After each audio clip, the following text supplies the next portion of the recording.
USA Global TV and Radio proudly presents the Royally Rich Lifestyle Show, starring Ian Pelham Turner and Helena Chard.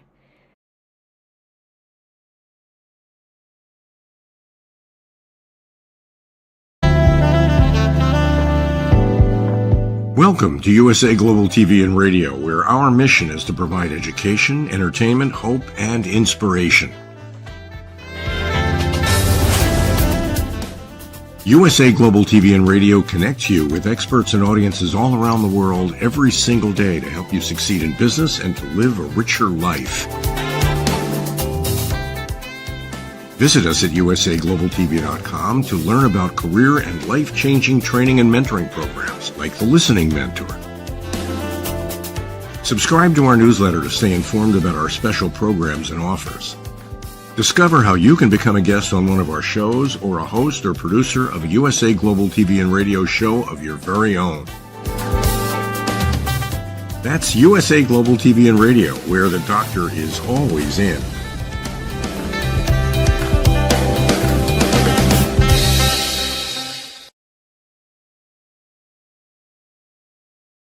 Hello and welcome to another Royally Rich Lifestyle Show with me, Ian Pelham Turner. And me, Helena Chard. As always on ALB UK TV Studios. So let's roll the titles. Let's get on with the show.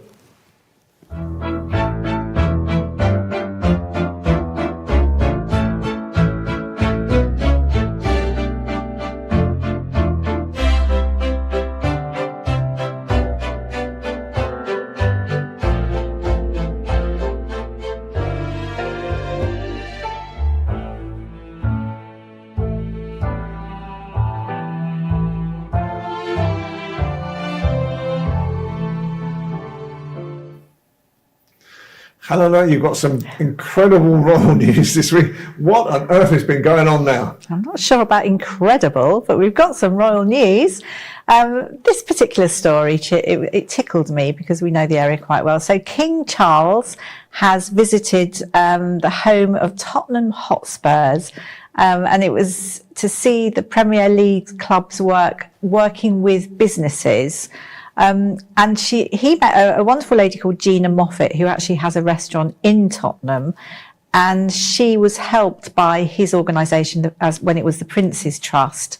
And so she's done incredibly well, and it was just exciting to see. She was thrilled to see him, and she was just genuinely was saying that he's absolutely far bigger than Beyonce, which also tickled me. So that was good fun. And he was there at the stadium having a go at throwing American football. I believe there's an association, a collaboration between America's is it NFL? Yes, NFL, I think that's right. And Tottenham. And also they met people from the state funded.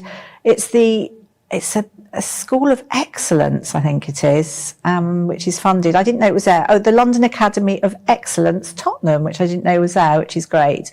But anyway, everyone had great fun. The king had wonderful energy and he had quite a good shot, so we were told. So good for him. I mean, he's still obviously undergoing cancer treatment, but still loves meeting people and is full of energy. So that's something we always like to see. And Sarah Ferguson, again, very jolly. We love Sarah Ferguson. She is good fun. She always says things which are maybe not quite PC, which makes her, I think, quite funny. But nevertheless, is great. But she's going to be doing an interview shortly in the next few days. She's now 65, where she's going to be reflecting on a number of topics. And the interview is with Professor Ramsey Camis, and she's really going to be talking from the heart. It's going to be sort of discussing mental health through her cancer journey, and how she really, found hope through the journey, but has been very honest about it, which is great. She talks also about her charities. She's founder of Children in Crisis and also the Sarah's Trust. So really, and talks about the healing power of nature. So we look forward to seeing that. She's really, really great on TV, which is a good job because we've heard that she is trialling as ITV's one of ITV's Loose Women presenters. Now, I think there's a team of fairly high-profile ladies that give their thoughts to things and share lots of things about their charities. So we're looking forward to seeing that. I mean, she was shedding light on, I think, children, last time, and how to help in various situations. But I think she'd be absolutely perfect. And I think this is going to be her next step. I think she'll be cheering everyone along and having a great time. And obviously, I think maybe earning some, money that she may need for Royal Lodge. Who knows? So good on you, Sarah. We've said for quite a few years now it's a direction that she should go in. And I think she did an interview in America. I can't remember the show, but it really gave her a taste for it. So great. Moving on to Jason Knuff. Now, he is... no, in fact, I'm not going to move on to Jason Knuff. We'll do that afterwards. So the Prince and Princess of Wales... They're both in Wales today. This is prior to St David's Day, so it's like a celebration. And I think it's a great thing as well, because I think it's the first time they've done a joint meet and greet and meet up with businesses in Wales since last year. So that's something to cheer. They're meeting people who've been affected by, I think it's Storm Daria. I'd need to check, but it was a huge amount of rain and I think damage that was done. So meeting them, eating Welsh cakes, doing lots of wonderful Welsh things and chatting to businesses. So hopefully that's going well. We've seen them meeting and greeting and they're always received so well in Wales, which is great. Something that myself and Ian were asked by a certain broadcaster, and a broadcast platform, and I thought I'd talk about it. Again, it's leading on from the Prince and Princess of Wales, and this is to do with the Princess of Wales in this time. So we have been listening to lots of different information and stories that have come out via a book, and the book is called Yes, Ma'am, The Secret Life of the Royal... Goodness me, now I've just suddenly forgotten it. The Royal... Goodness, I can't think. Well, it's something like that. It's to do with where they cook. Ian, do you know? No? Okay. Well, the chefs, I don't know, something like that. And the Princess of Wales has made it very, very clear that she banned her children being involved with the controversial blooding ritual, which is horrible. So what blooding is, it's absolutely something I know that Ian doesn't like as well. It involves children a lot of the time, and it's the first time that you kill an animal, which is awful. And it's actually when you're wiping blood on the face of the children. And apparently Prince Harry talked about it in his book, Spare, where he mentioned where it's quite graphic, actually. But I can't believe that in this day and age, it's pretty prehistoric. I mean, it goes back decades, and really people shouldn't be killing animals for glory, and also thinking that it's something to get a trophy for and put in on the mantelpiece. But it's upset me in a sense. And I think, Ian, do you want to give your thoughts on it? Because I know that you did a little piece for the platform. I mean, it's just another nail in the coffin, because all these stories are coming out at the moment about different things. And I know that Kate is fighting to stop this principle happening to her children. She's also in an argument with William over sending George to Eton College. She wanted to send him to a more sort of not such a strict school as that as well. So I think, there are two worlds colliding at the moment, the old royal family and the new blood coming, pardon the pun, coming into the new royal family as well. So I just think, quite honestly at the moment, let's get rid of these draconian, stupid rules that they've created from the past. In reality, it may have been a tradition 2 centuries ago, but we are now in 2025, and it's about time that the royal family decided to join that era as well. Yeah, I mean, not to forget, it's not just the royal family. I know that they're associated with this, but it's sort of you know, what is it, the aristocrats, I think that's where it's from, and it's obviously goes back centuries. But Prince and Princess of Wales really are the modern face of the monarchy, and they realise that it's not really acceptable now, and not to forget that they have the Royal Foundation, and part of the Royal Foundation is trying to protect animals, elephants and various things. So Prince William, of course, will know that it's not a particularly good look. And to remember as well, the Princess of Wales, you know, she's all about young people and the projects she works on. She will see that the reason why she wouldn't want her children anywhere near anything like that, it's traumatic. And she talks about nurturing young people and people all looking out for each other. So it's not anything that she would really want to be associated with. So an interesting one, I think, but horrible. And moving on, so as I said, we were talking about Jason Knopf. Now, he worked with Prince Harry and Prince William. He was the royal aide to them both. And it's a really great show has come out, 60 Minutes Australia, where he talks about his time working with both the brothers.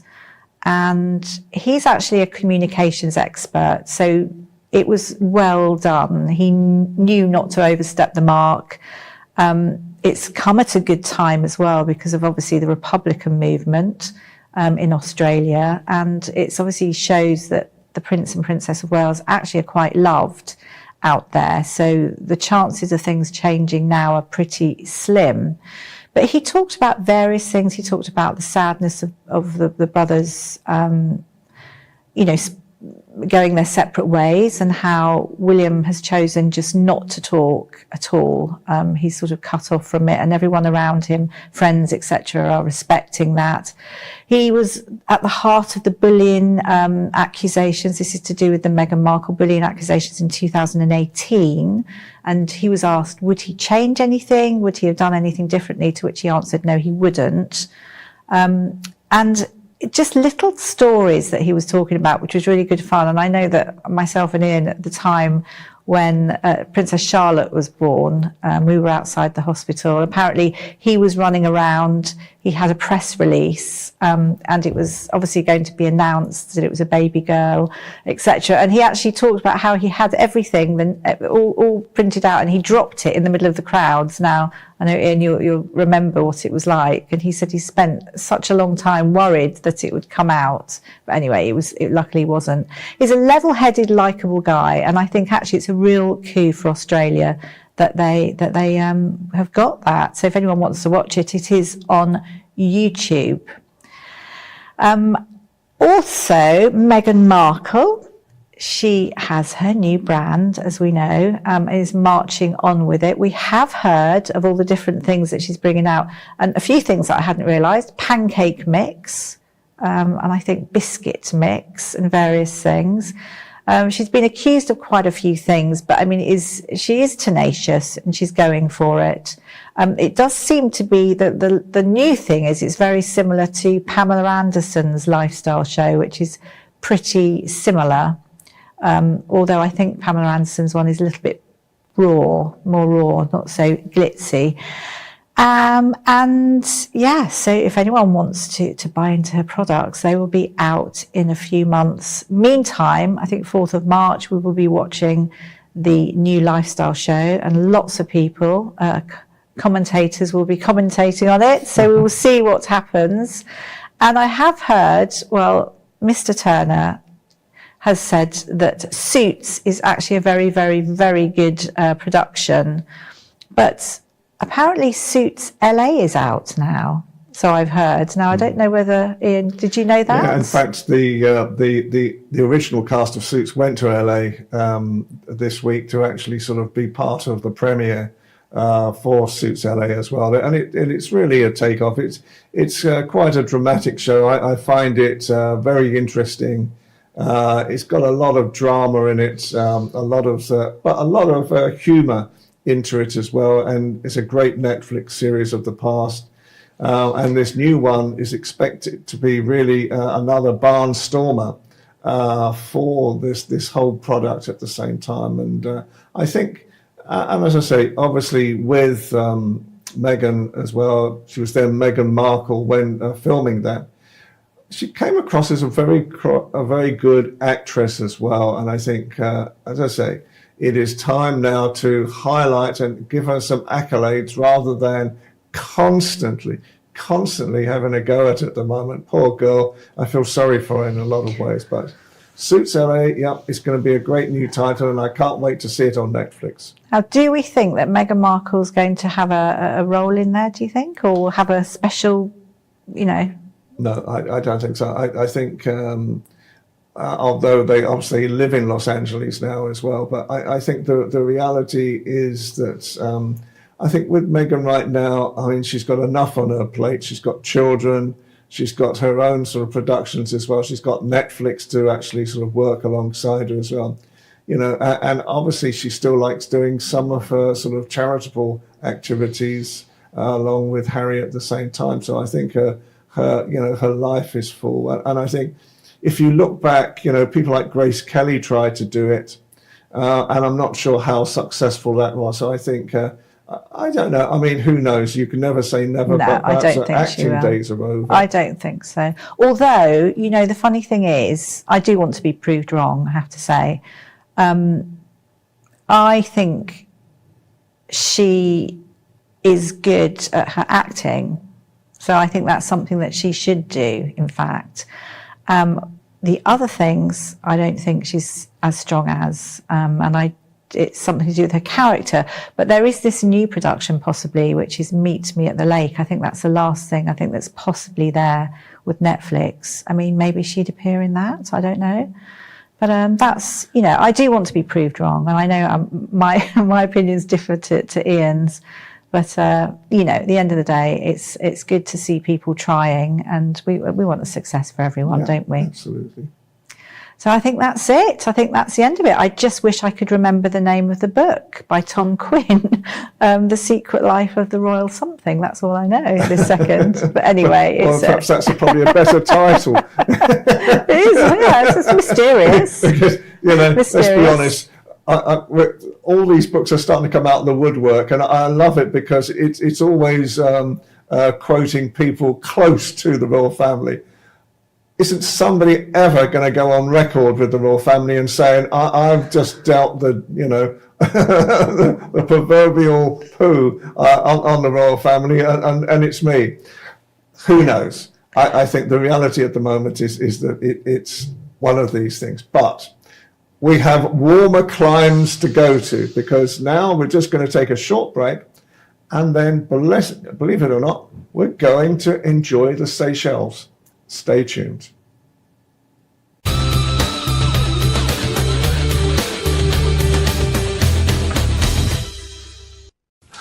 My name is Claude Bonté de Beauvallon, and I used to run business groups in these lovely 5-star hotels in central London. We worked in the Mandarin Oriental, Grosvenor House Hotel, Selsdon Park, etc., etc. They were very nice hotels. And basically, people used to come together and they used to pass work to each other. So it was a group that enabled people to grow their businesses by word of mouth. And I went from there to making TV programs in the wonderful Seychelles. Certainly a far cry from London. So I guess I was lucky. I had the opportunity at one point in my life to either start again in central London or come to Seychelles for a fresh start. And one thing I can say is it was really the road of trials. There were a lot of trials and tribulations along the way, but I've come to understand that it's the trials and tribulations that actually make us what we become. Just when you think you've seen it all, something new comes along, and you realize there's another world to discover. These are islands that are like nothing else. This is where nature prevails, where it flows, where it flourishes. A sanctuary for all forms of life. A place that buzzes with culture.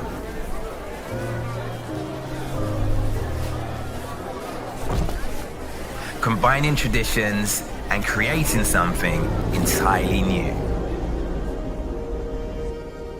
You can see it in the people, the food, the hospitality.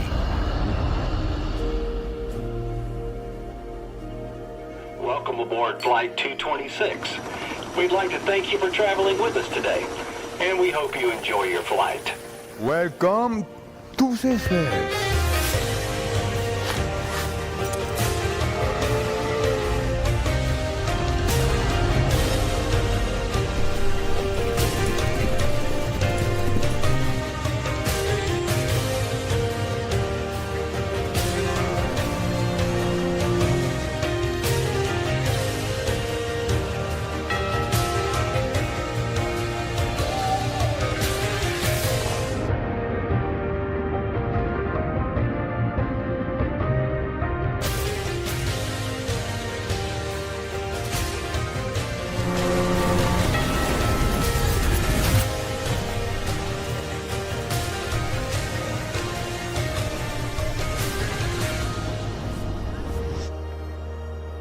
Welcome to Seychelles.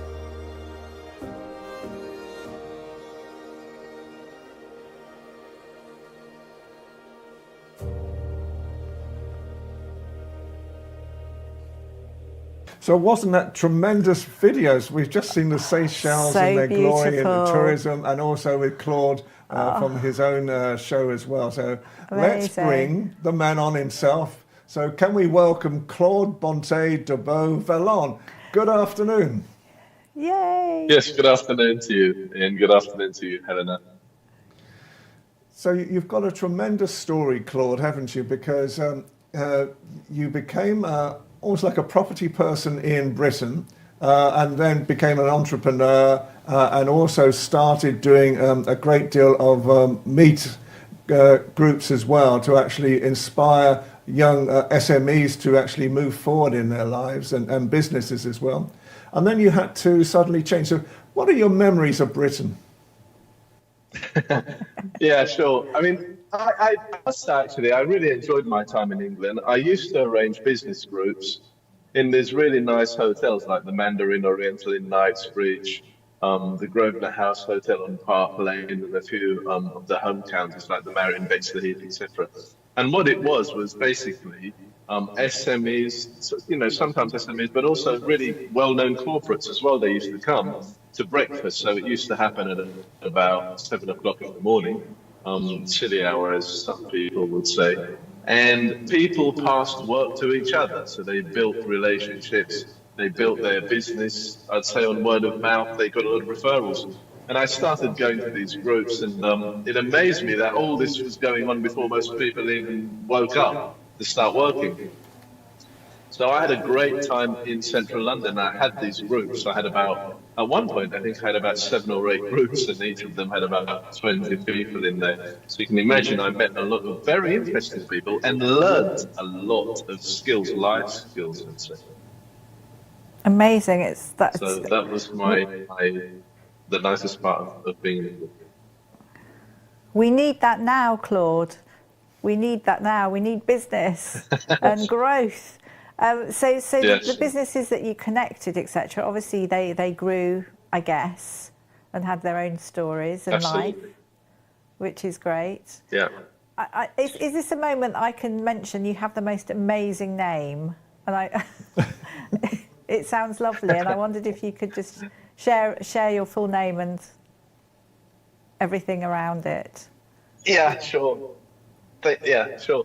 How did the name come about? Well, in Seychelles, it's a very interesting place, actually.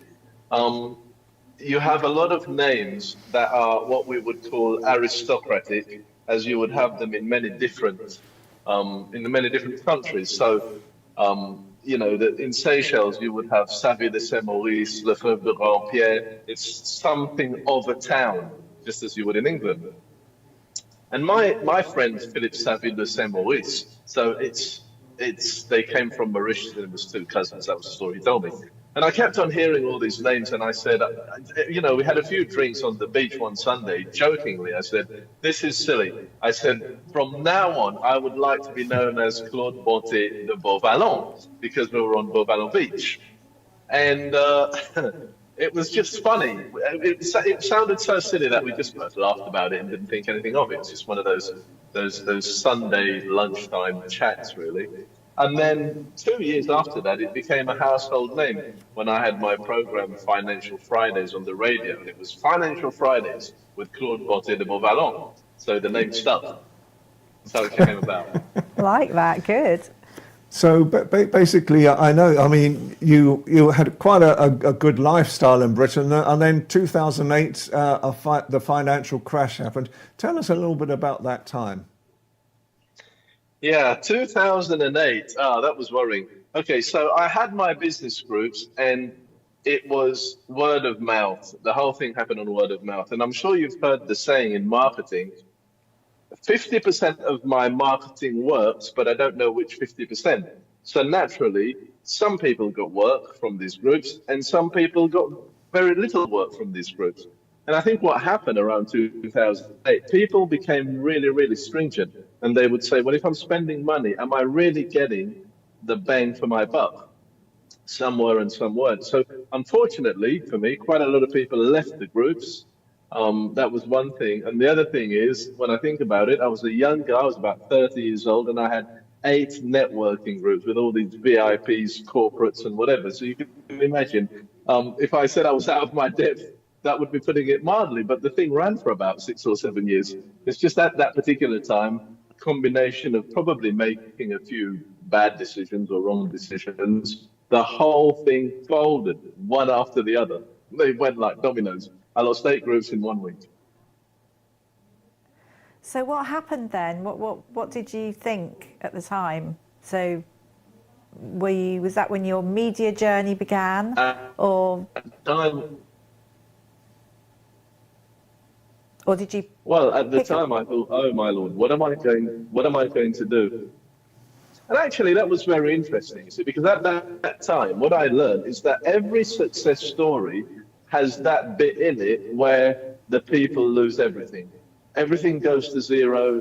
So for some of the stories I heard, they were more dramatic. They slept in their cars and things like that. For me, it wasn't, I didn't go through that. But what I went through, and now I can laugh about it, was like I went home one night and the wife, I was married for about, I think 7 years, 7 year itch. The wife went. That was it. She'd gone. In the morning, I remember we had bailiffs knocking on the doors because I had some debts, some council taxes and things like that to pay. And it was just a nightmare. So by the time I got home, the wife left.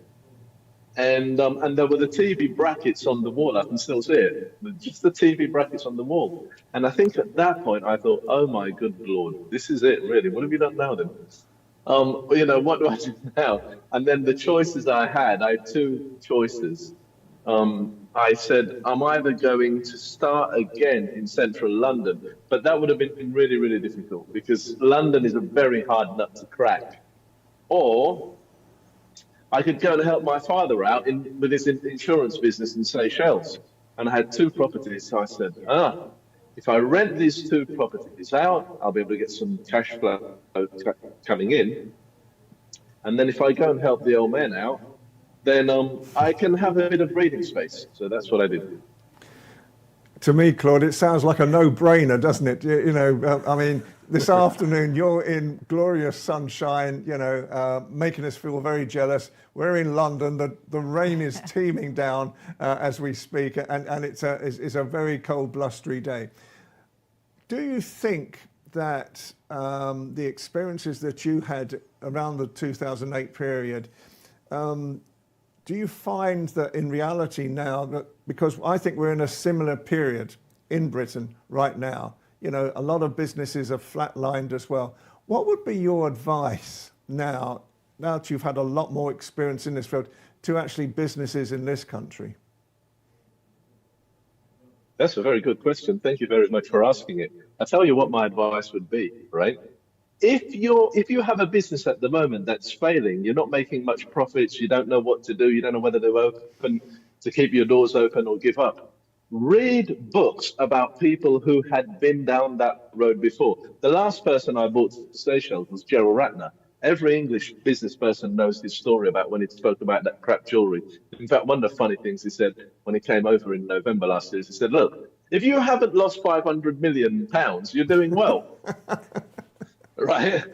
Okay? And that would give anybody hope. At the time that I was really going through it, I remember Rachel Elenoff. I bought her, I think, to Seychelles 5 years ago. Rachel Elenoff was on Dragon's Den, as you all know, and her business, Red Letter Days, went bust, and in fact, her dragons bought it, right? So she came to tell her story, but she had a book called Business Nightmares.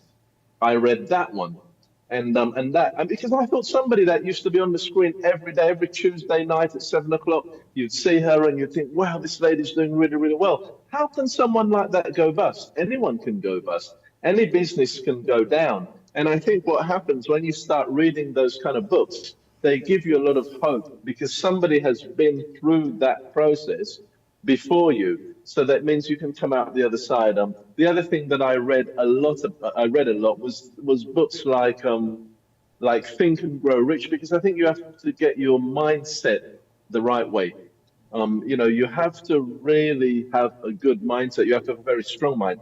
Get a mentor, and that goes without saying. This is the other thing. It's all very well reading, and I think they should do that. But I think if you've got somebody that you can sit down with and have a cup of coffee with, and he says, look, I've been through this before, and this is one of the things that I did to get past it, that'll help. One other guy that I can think of that was really inspirational to me is Robert Kiyosaki. He wrote a book called Rich Dad, Poor Dad, and there's a game called Cash Flow 101. If you're lucky enough to play that game, it's an expensive board game. It's about £200, I think, or something like that. But it'll be the best £200 that you've ever spent if you're a businessman, because it's a real life game. And it's a bit like Monopoly, but it's a lot better than Monopoly because it's a game. I think of it as the game of life. I think of it as the game of life. It shows you when you're in the rat race, you have a job, and then you can buy one property or two properties and you get cash flow. And then it takes you to the point where you get out of the rat race and you become financially independent. And the more you play that game, the more it starts changing your mindset. And then you understand that once you get out of the rat race in the game, it's only a matter of time before you'll get out of the rat race in real life. What TV shows float your boat? I know that you're interested in TV, and I think you've sort of teetered on different paths. I'm interested to know what you enjoy. What TV shows? As in the TV what shows the TV shows that I used to enjoy watching when I was in England I used to enjoy watching things like Dragon's Den, just because it was entrepreneurs, and then you would see there were some brilliant businesses. There was some where they had a good business, but the attitude of the business owner was very desirable. Let's put it like that. And so that made for great entertainment. But you learn a lot from that. I used to like The Apprentice. That was just, for me, that was kind of just entertainment, really. What else? The Rebel Billionaire with Richard Branson. I've always loved his stuff, and I've listened to him talking in his own voice, telling his story for about 20 odd years.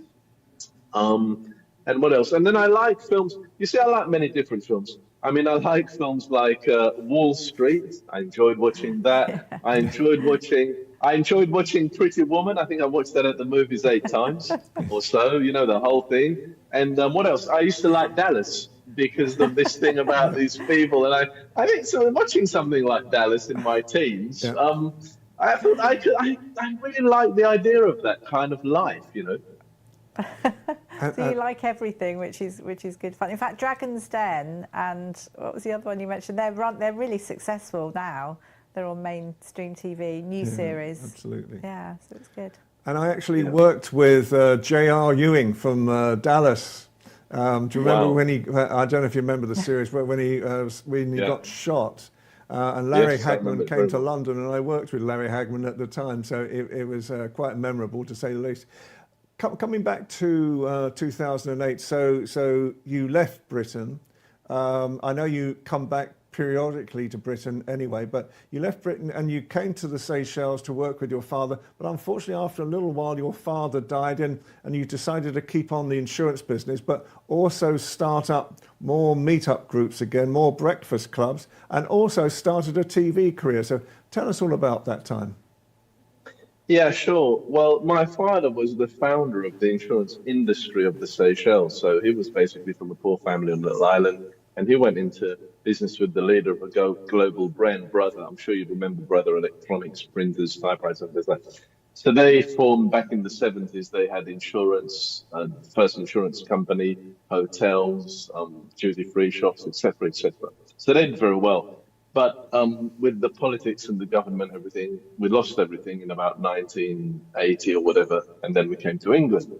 Then we had the chance to go back in 1992. We took it, and he then restarted his insurance business. It was just a little broker, okay?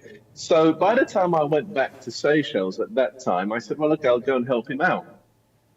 Unfortunately, he was ill, and he passed away. Literally about, I don't know, 2 or 3 months afterwards. He had cancer. And now I find myself with this small broker and about 3 or 4 staff. I had done insurance in central London, so I knew the business. And I said, okay, well, let's crack on and let's get on and do it. And then I found there was a lot of hurdles working with these ladies, because they were very different to the British work. They didn't really have the British work ethics. You come early, you turn up on time, you give a lot of effort to what you're doing, and things like that. So unfortunately, I found that at one point I had to get rid of someone. So right. That happened week after week after week after week, and then I was just left, I think, with one person. Who I met and trained up. And unfortunately, she had her own ideas. So I found that we got to one stage where the company got in a lot of debt, which we had to pay back. And that was that. So I went through all kinds of things. And I think once I'd been through that, I said, this is really crazy. Like, I need to do something. I need a support group, just like I had in England, where you can have other business owners that are helping you out, all the other good people that I'd met along the way. So I thought, okay, let's try and start a networking group. And that was interesting, because you can imagine the climate is very, very different in Seychelles to what it is in London. In London, people understand it because it's fast moving. If you don't sell, if you don't hit your targets, they might get rid of you and get somebody else. Seychelles, people are more laid back, and it's tiny. There's 100,000 people. So it's very, very small. And I thought, this is going to be interesting. But I just had this vision. I thought, I'm going to do this. Or should I say, I'm going to do this if it kills me. And I would call people and so on. And people said, oh, you'll never do it. You'll never do it. And in the first meeting that I ever had, I had about, I think, 12 or 13 people in a room. And it's the fastest time that anybody's ever got a referral from a networking group. This was really funny. What happened was there was a guy that sold golf carts. You know those little golf buggies that you see in these hotels? And the hotel manager was actually in our meeting as well, because it was at his hotel. We invited him to come along, and they were chatting. And before he had to sneak out early, so he said, look, guys, I've got to go, but look, there's a referral for you. So he wrote down a referral slip. And it was basically, the hotel needs golf carts. So the chap made quite a bit of money from that. That was the first meeting we ever had. And people have sold yachts and these really, fancy beachside properties, and also passed a lot of work to each other. It's been going for roughly about 10 years, I think. Now we've got 2 groups, and we've got a think tank as well. So I'm very thankful for that. When did your focus move on to media, and what did you decide to do? Okay, so the way that happened is what happened. So we did that. We did Dizzy, and we had a Facebook group, and we used to do videos and things. And I think it was probably just after COVID or just before COVID, the first president of Seychelles, Sir James Mancom, passed away. He was a very good family friend. He was a little bit like an uncle to me, somebody that I knew very well. And his stepson was a videographer. And what we both agreed is we said, it would be really good to tell the Seychelles story, because there's been a lot going on in Seychelles. We had independent, we had a coup, we had a mercenary attack, and so on and so on. It's quite a story. And we thought together, okay, all right, let's see if we can tell that story. So since I was on the ground, local to Seychelles, we said, okay, Claude, it's going to be your job to basically go out and interview the people. I said, okay, I've never done anything like that before. So I went out with the video men, and then we'd go and interview these people, one every week, one or two every week. As I was going around interviewing the people, my video man said to me, Claude, you know what? He said, you should do interviews. And I thought, do interviews? I don't know. And then I really thought a lot about what he said. And since I have an interest in entrepreneurship, I thought, what would be really cool? I could go around and interview people that have been really successful at something, because they've all got stories. And then I thought of programs like Robin Leach, Lifestyles of the Rich and Famous. I thought of those kind of programs, and I thought, that could be, because Seychelles, it's an exciting place. And then I said, okay. And then I just started phoning round a few people that I knew. Some of them had been to my groups, and others I knew along the way. And I said, hey, look, how about telling your story? I'll come over with a video, man, and interview you. And how would you feel about telling your story? And I think about a couple of people said, yeah, okay, let's have a go at it. So we did it. We shot the pilot, and I thought it looked quite good. And I think I had dinner with one of the chaps from the Seychelles Broadcasting Corporation. And it was just on my laptop. I mean, I had the program on my laptop, hit the play button, and I said, look, this is what we've done. What do you think? And he could say yes, no, you need to go back to the drawing board or whatever. And the first thing he said as he looked at it is, he said, how did you get this particular person in front of the camera? And for me, it was, I just said, well, I just asked him, and he said, yes. You see, because these people, the way it works in Seychelles is that because it's a very small place, not everybody who has a great story will want to tell it. It's to do with trust and things. It's not like in England. I mean, if you interview Sir, Richard Branson or Alan Sugar or whatever, they're far from your everyday person. So it doesn't matter. And they probably wouldn't have that much of a relationship. Whereas Seychelles, 100,000 people, very, very tiny. So not everybody wants to tell their story. But the way I pitched it to them is, look, guys, when you leave the earth, what do you want to leave with? It would be nice to leave some footsteps as to how you actually got to where you are, from an educational point of view as well, if nothing else. And they said yes. So we did the first 12. It went very well, and now we're filming the second season. So it's really good. It's really good fun. I mean, I've enjoyed doing it. We've gone to an island. There's an island that's protected by the World Heritage Site, so we've gone there. We've interviewed a guy that invented the laryngeal mask. He's an Englishman. 2 Englishmen met in Seychelles in the 70s, and they made this laryngeal mask. So if you have an operation, they stick it down your throat so you can breathe. Like they met in Seychelles. It's a great story. Did you mention the name of the TV show? Sorry, did I miss that? Movers and Shakers in Paradise. Movers and Shakers in Paradise. Very good. Yeah. I had to really think about that one, actually. Claude, basically as well, you started mentioning about the differences. What do you see are the major differences, or are there not differences, but the same type of business momentum between British businesses and businesses in Seychelles? I think, like wherever you are, you need to work hard. You need to have the right mindset.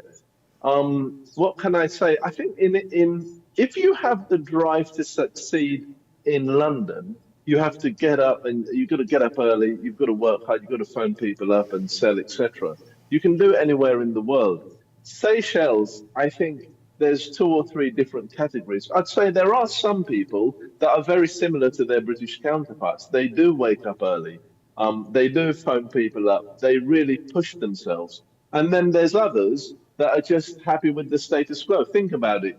It's nice and warm here. You don't have to pay any heating bill. You don't have to protect yourself from the cold. You don't have to compete against 1,000 people. So what people want to achieve, I mean, it's no big deal.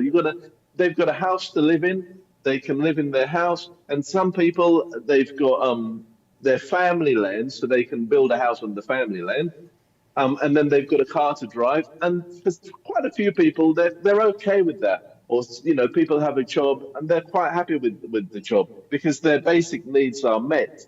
But some people that really want to experience a different life and they want to own their own time, they really do push themselves. But I'd say, obviously, because it's a small place, there's a lot less of them here than there is in England. The nice thing is, because of the lack of competition, is if you do one thing and you do one thing really well, not many people are going to compete against you. I remember once, going back about 10 or 15 years, I met an Irishman in my father's office, and he was a plumber, of all things, and he said, I think he had a little plumbing shop, and he said, it's really good here because there's no competition. So for an Irishman to say that, I thought, wow, okay. Fair enough. Claude, what's your vision for the future? Near future? Distant future?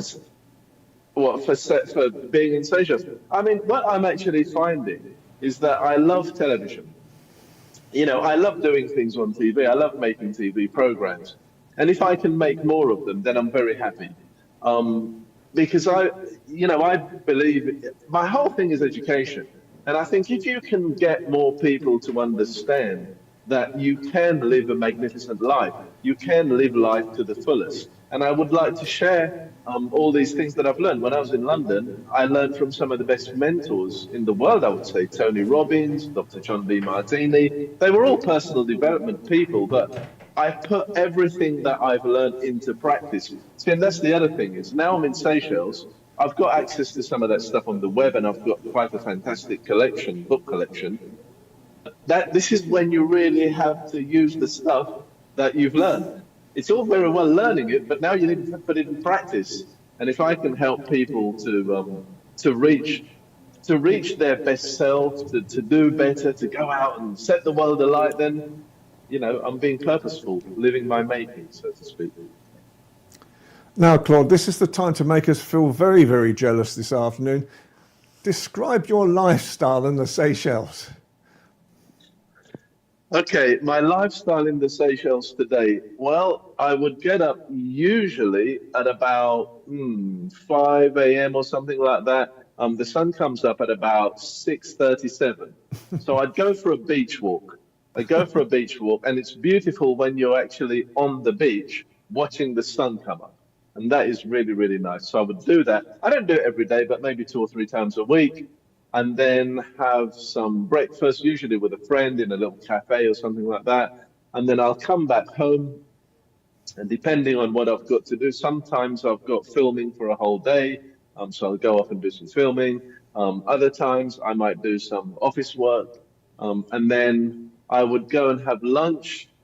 Probably on the Friday. Friday is probably one of my best days because if I have a breakfast meeting on Eden Island, then I have the breakfast on Eden Island. I might have a one-to-one, have a coffee and a chat with somebody from the groups, and then have lunch with somebody else. And that's very nice. And then just have a little chill-out session in the afternoon. And then go home probably at about 5 or 6. And just enjoy a very nice dinner with the good lady.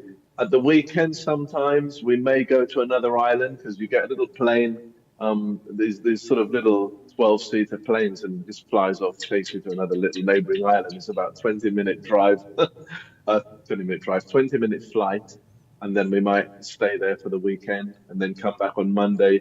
On the whole, it's really nice, and I'm very thankful for where I've got to. It's been a road of trials. It's been a roller coaster ride. But I'm thankful to have reached where I am. From a well-being point of view and this beauty, it sounds stunning. It really does. I think we could all do something, have some of that here in the UK. So are you going to be coming back to the UK at all, Great Britain? Yes, Or... yes, of course. I mean, usually I come back to England in July for about 2 or 3 weeks, and then I always come back for the whole month of December. So that's usually the time I'm in England, because I still have family in England. My sister, my cousin, and my nephew, they're all there. So, you know, I like to come back. I come back every year, actually, and I still enjoy it. Absolutely love it. I've always said England in the summer is the best place in the world. How would you describe the paradise and the luxury of the Seychelles? The paradise and the luxury. What is it they say? You know, paradise, it's not, you know, it's not where you live, but it's how you live. The paradise and the luxury. Paradise, yes, in the sense that it's a small place. There's beautiful beaches. There's really nice weather. And yeah, when I'm driving around, I remember an Englishman, when he left Seychelles, he said, it's like driving around a big garden. I forget the name of the film now, but the cars I think it was Honey, I Shrunk the Kids or something, where the cars were very small and they were driving around the garden. And it's just like that in real life. You actually feel like you're driving around a big garden. That aspect of it, I would say, is really, really lovely. And I love every minute of it. Luxury, what can I say about luxury? You know, we've got these £1 million boats, those very nice yachts. We've got nice hotels. I've been lucky enough to go on some of these boats as well. I remember once we did some filming because I knew somebody who was in charge of one of his boats, so he let us film on his boat. And that was very nice, actually. Yeah, I mean, paradise. We can go to sleep with our doors open. I'll say that. Like, we have dogs at home. It's funny that you can't hear the dogs at the moment because they always bark at the wrong times. But we can go to bed with the doors open, which is really nice. In fact, I was just talking to the good lady, safety. If you think of safety, oftentimes we'll go to the beach and we will see people, holiday makers, and their kids are just running around freely on the beach. There's not many places in the world you can do that. There's not many places in the world you can do that. So that aspect of it is very nice. I'd say crime is very, very low, you know. So from that aspect of it, yeah, it is, you know. And I think I'd say when I first came, especially when I came back and I started working, I had a lot of trials and tribulations, as I said. But once I got past all that, sometimes I have to say I had to pinch myself to actually think, God, you really are in Seychelles. And the alarm clock wasn't going to go off and I'd be catching the 8:10 to Cannon Street or something like that, you know. So, but I never forget that, you know, I never forget that, and I'm very thankful to be here. Claude, how do you think we could work together? Like, what could we bring to the Seychelles? Or what could you bring to the UK? Well, how can we work together? I mean, like I say, I'm sure, yeah, I mean, I'm thinking, as I go, I'm thinking of if you wanted to do something for business, something from the top of my head, which I thought would be really good fun, is doing something like I've done Movers and Shakers in Paradise, which is the entrepreneurs in Seychelles. But it might be really nice to do Movers and Shakers in the city as well. Picking people that are quite successful, you know, maybe really well known or maybe not so well known, but they're actually doing some really good things. And then telling the same story, like telling their story, because that would inspire other people to go out and start a business. That's one. And then the other thing is, as well, as you just said earlier on, people, because of where we are in England, as you just said, there's a lot of businesses going down. 9 out of 10 businesses fail in the first year, and of those that make it, 9 out of 10 fail in the second year, and so on and so on and so on. So they have to have a very, very strong mindset just to wake up in the morning and keep going. And this is where I think this kind of thing would help them. One of the things that I heard Robert Kiyosaki say is somebody asked him that question. They said, you're talking about starting a business, but 9 out of 10 of them fail in the first year. What have you got to say about that, Mr. Kiyosaki? And you know what he said? He said, that's easy, start 10. Yes. So finally, Claude, time is pressing on, unfortunately, today. How can people get in contact with you, and how can people see the shows that you do? Sure. Well, you can. How can people get in touch with me?